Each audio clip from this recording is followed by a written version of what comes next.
ఏమన్నాడు నా భర్త? మీరు అధికారంలో ఉన్న 10 ఏళ్ళలో ఎన్నడన్నా వచ్చి మిమ్మల్ని ఒక పని అడిగినామా మేము? ఎక్కడన్నా ఎప్పుడన్నా ఒక ఫేవర్ అడిగినామా మిమ్మల్ని? ఒక్క విషయంలో అన్నా అవుట్ ఆఫ్ ద వే పోయి ఏ ఒక్క మంత్రితోని కానీ, కేసీఆర్ గారితో కానీ, కేటీఆర్ గారితో కానీ, హరీష్ రావు గారితో కానీ, నా భర్త కానీ, నేను కానీ ఏమన్నా ఫేవర్ తీసుకుని ఉంటే చెప్పండి, దమ్ముంటే చెప్పండి. ఊరుకుంటుంటే తమాషాలు చేస్తున్నారు. మీరు వెకిలి ప్రయత్నాలు మానుకోండి. నేను మీ మీద చేసినటువంటి ఆరోపణలకు మీకు దమ్ముంటే, సిగ్గుంటే, ప్రజాస్వామ్యంలో ప్రజల మధ్యలో ఉండాలనుకుంటే జవాబు చెప్పండి. అంతేగాని నా మీద మొరిగేటటువంటి వాళ్ళందరినీ వదిలిపెట్టి ఏది పడుతుంది మాట్లాడితే నేను చూస్తూ ఊరుకుంటాను అనుకోవద్దు. నేనేం తప్పు చేయలేదు. బీఆర్ఎస్ ఉన్నటువంటి అధికారంలో ఉన్నటువంటి 10 సంవత్సరాలలో ప్రభుత్వం నుండి నేను ₹1 కూడా లాభం పొందలేదు. మీరు చేసినటువంటి అక్రమాలన్నీ నా మీద ఆపాదిద్దామని చూసుకుంటే నేను ఊరుకునే వ్యక్తిని కాదు. నీతి నిజాయితీ నా వైపు ఉంది కాబట్టి నేను ఇలా ధైర్యంగా కుండబద్దలు కొట్టినట్టు ఎక్కడికి పోయినా మాట్లాడుతున్నా.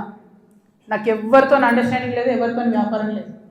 నా భర్త ఎప్పుడైతే టీఆర్ఎస్ అధికారంలోకి వచ్చిందో నేను నా భర్త ఒకటే విషయం అనుకున్నాం.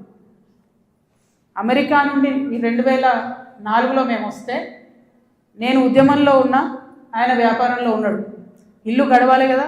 మీ లెక్క మంది మీద వాడు దోసుకోలే. నేను ఎప్పుడు మీ లెక్క నేను ఎవరిని వాడి వసూలు చేసుకొని ఉద్యమాలు నడపలేదు.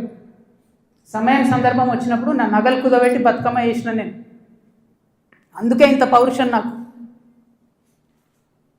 ఉద్యమంలో మీరు ఎవరెవరి దగ్గర దోసుకున్నారు, ఏ స్టూడియోల దగ్గర పోయి ధర్నాలు చేసి వాళ్ళతో కాంప్రమైజ్ అయిండు, అన్నీ తెలుసు సంగతులు. చెప్పలేదు, ఎందుకంటే సిగ్గుపోతుంది తెలంగాణ వాళ్ళదని. నవ్వేటోళ్ళ ముందట జారిపడొద్దు అన్నారు కాబట్టి చెప్పలేదు. మీరు ఊరికే తమాషాలు చేసి నాతో పెట్టుకుంటే మాత్రం మామూలు చిట్టాలేదు నా దగ్గర. మీకు వార్తలు రాయడం, విశ్లేషణ చేయడం వచ్చా? అన్యాయాన్ని ప్రశ్నించడం తెలుసా? ఇంకెందుకు ఆలస్యం? క్యూ న్యూస్ మిమ్మల్ని ఆహ్వానిస్తుంది. ఉమ్మడి ఆదిలాబాద్, వరంగల్, కరీంనగర్, నిజామాబాద్, ఖమ్మం, మెదక్, రంగారెడ్డి, హైదరాబాద్, మహబూబ్ నగర్ జిల్లాలకు రిపోర్టర్స్ కావాలను సంప్రదించవలసిన ఫోన్ నెంబర్ 8688926084.